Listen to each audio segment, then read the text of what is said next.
Cultural and prescribed fire is the planned and controlled application of fire to a specific land area.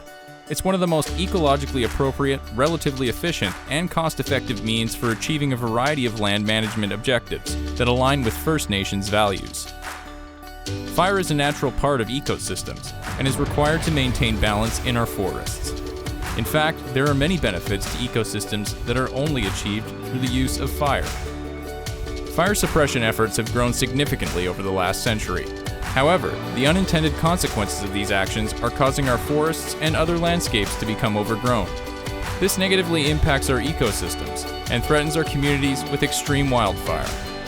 Ecosystems are also affected by the impacts of climate change, such as drought, the spread of invasive species, as well as outbreaks of disease and insects.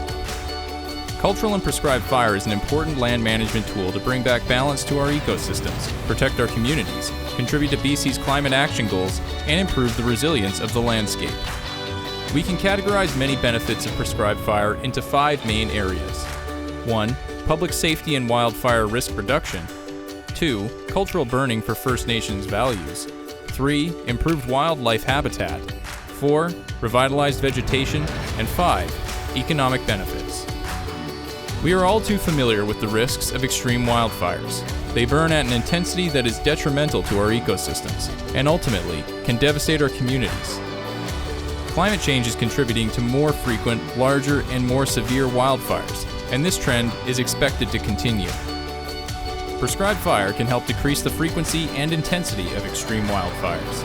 Controlled low-intensity burning during the spring or fall removes hazardous fuels from our landscapes and creates fuel breaks that mitigate impacts of wildfires, which makes our forests healthier and more resilient. For many Indigenous communities, fire is a sacred and powerful element that can help on landscapes and in ceremony. Through repeated burning practices, the Indigenous peoples of the land are able to shape their own environment to their own specific needs. Indigenous communities use fire for ceremony, community protection, to sustain diverse plant and animal life, and much more. Fire benefits numerous wildlife species, and is even required for some animals to survive. Forests, grasslands, and other landscapes can become dense and overrun by invasive species, negatively impacting the animals that rely on these habitats for food and shelter. Controlled fire can bring back wildlife food sources, maintain areas required for travel and loafing, and bring balance to food chains and species. When forests become overcrowded, they often become unhealthy, making them vulnerable to insects, disease, and wildfire. Invasive species can drive out native plant life. These conditions can be accelerated by the effects of climate change. Controlled fire helps to bring vitality back to all types of landscapes that benefit from fire.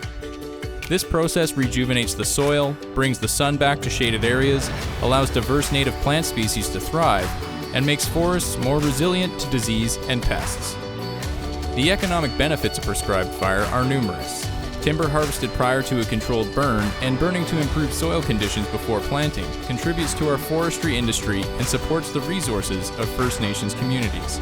Removing forest buildup can also create a safer environment for forestry workers. In addition, controlled low-emission burning during the spring and fall can protect our communities from extreme fires during summer months that negatively impact tourism and spending at the community level. These are just a few reasons why fire is used as a land management resource. For more information on the benefits fire can bring, visit prescribedfire.ca.